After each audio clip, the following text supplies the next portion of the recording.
Let me drop this gem on your melon.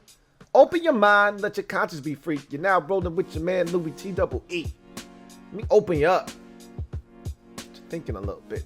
So, I talked about this last night on the Washington show. I really wanted to save it for the podcast. You know, sometimes I get diarrhea of the mouth.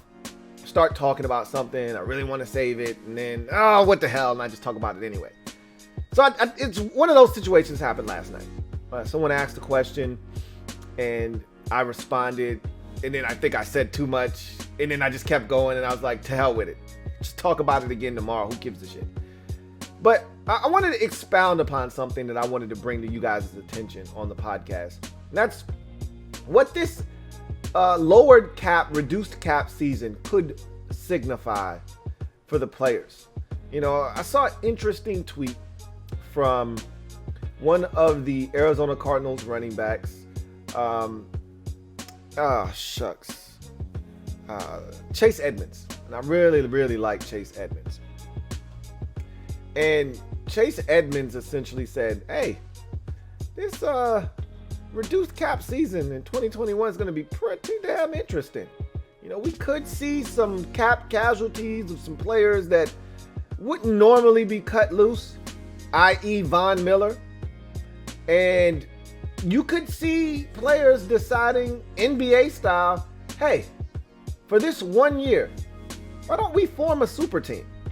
Like, why don't we all just go to the same place and try to win a chip? You know, it's crazy as that sounds because in the NBA, there really isn't a hard cap. There is no cap in Major League Baseball. And in the NBA, there's no hard cap. There is a salary cap, but if you exceed it, you're then into the luxury tax, where you're taxed for every, dollar that you go over the salary cap. But there's no hard cap like in the NFL where you can't exceed this. You don't have any more money to spend.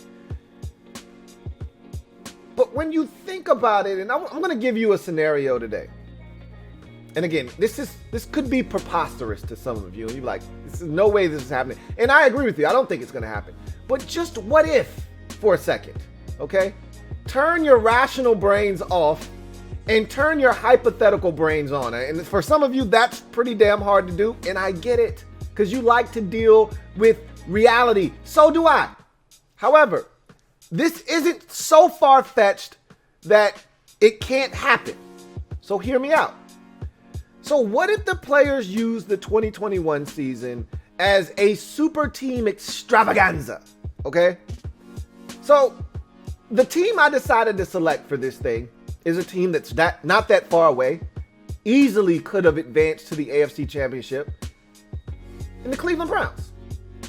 They were literally a couple of stops, one Rashard Higgins fumble out of bounds, and the Patrick Mahomes injury away from being in the AFC Championship game. I mean, think about how close that game was. It was 22-17.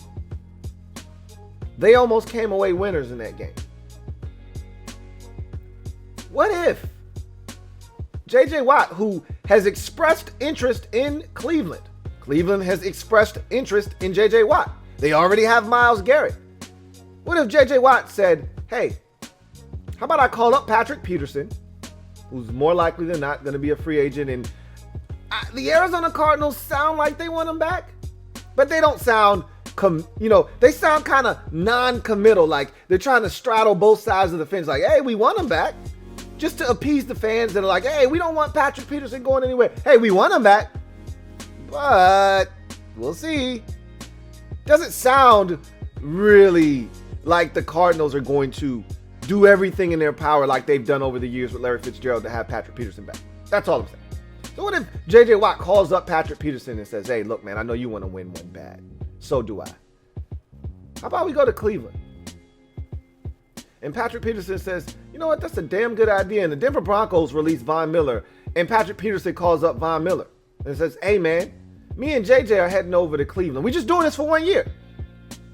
We're going to head over to Cleveland, man. Try to win a Super Bowl. Why don't you come join us? Just a 1 year contract.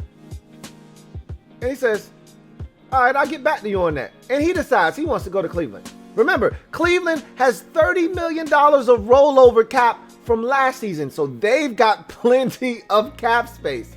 Okay? Plenty of cap space.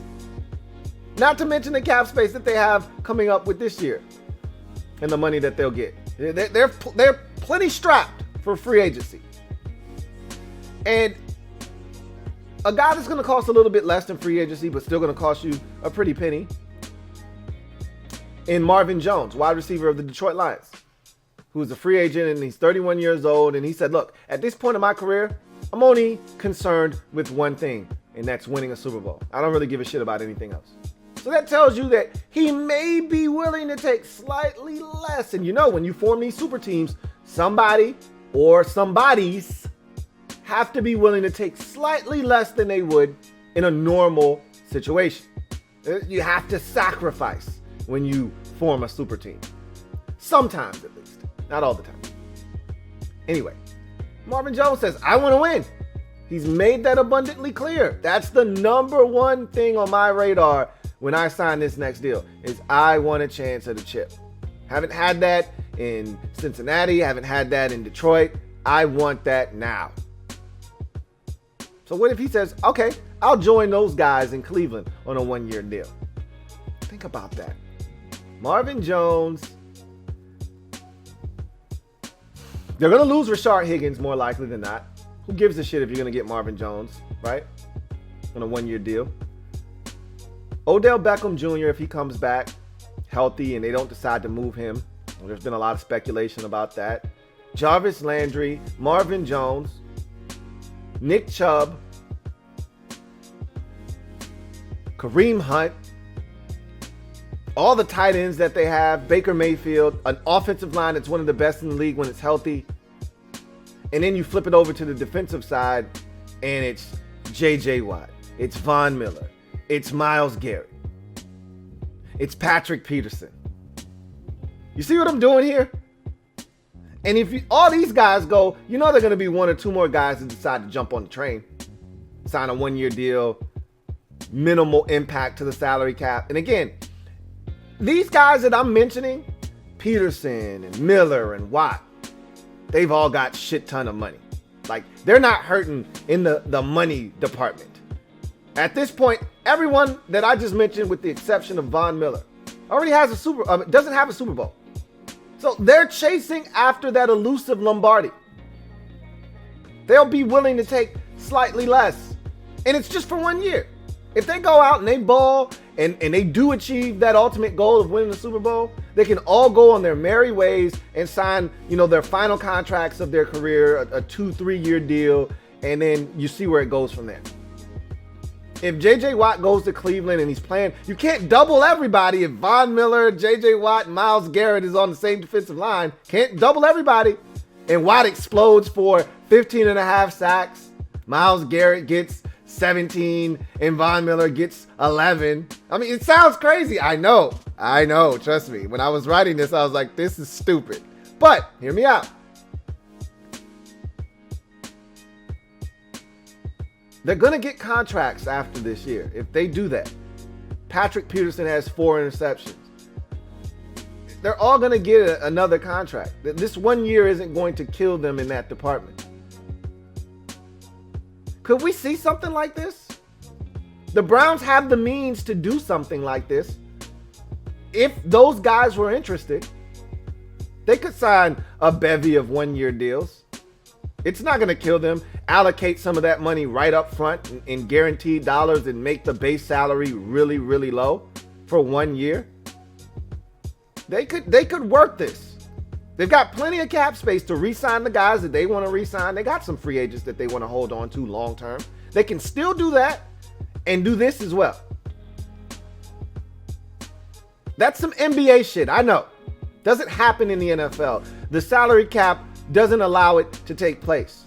But in a year where the salary cap is reduced, players are holding out for the new TV deal and the new money that's going to flood the cap next season. And I heard someone say, anybody that's paying attention knows that just the fans coming back and the TV deal isn't going to be as lucrative. There's not going to be this influx of money with the cap. Bullshit.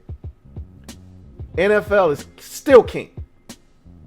Ratings were down last year. People were home. They couldn't go to the games, and the ratings were still down. Who gives a shit? Who gives a shit? Nobody cares. The sponsors and the advertisers damn sure don't. They know that even if the NFL is down 3%, guess what? That's still 25% higher than the next closest entity. Who gives a shit? You're still getting millions upon millions of eyeballs. The TV deal is going to be lucrative. Trust me. It's going to bolster the cap in 2022. If there is a return to normalcy, which it feels like we're getting close to, I don't want to jump the gun. Don't want to get ahead of myself, but it feels like we're getting close to some sort of normalcy. Feels like it's around the horizon. I could be wrong. Could be a false alarm. And something treacherous could be right around the corner. But if we are to get back to normalcy and we start putting butts in seats and cars in parking spaces and people in concession stand lines, the cap is going to go back up, and it's going to go back up in a major way. And these players aren't dummies. Their agents aren't foolish. They understand why I lock myself into a long-term deal, knowing the cap is going to elevate, knowing that there will be a lot more money out there for my client and myself. Why would I allow my client to sign a deal in a reduced cap situation where there'll be tons of dollars available in next year's free agency environment? I'll just sign a one-year deal. Have that guy sign a one-year deal. We'll roll the dice. We'll bet on the client. And we'll come back and hit it again next year. Sounds like logic to me. Again, I don't know what's going to happen. It does sound crazy, but it's not that far-fetched when you think about it. A lot of players may be looking at 2021 as a precursor to really having an opportunity to get paid. So why would I take myself off of the market next year when the money may be even greater? And if I know this is my last chance to get a bite at the apple, meaning a long-term deal, a substantial bite at the apple, not one of these little Nimpser bites. If I've got one more chance to get a real bite at the apple, why won't I go when I can take the most juicy bite out of the apple, which would be next year, not this year? If you're Von Miller, you're saying, okay, I'll be 33 next year. Who wants to sign up for a 33-year-old pass rusher? I get it. But I'm looking at you and saying you're 32 right now and you're coming off of a major knee surgery. Why would I pay you this year? You got to go out and prove it on a one-year deal if you are released. If you are released, you got to prove it to somebody.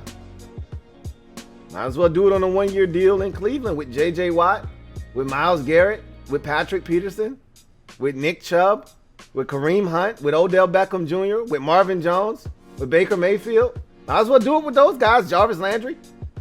Might as well create a super team and see if we can't dethrone Tom Brady and Patrick Mahomes in the AFC. Why not? I'm not saying. I'm just saying. Sounds crazy. I know. But it's not out of the realm of possibility.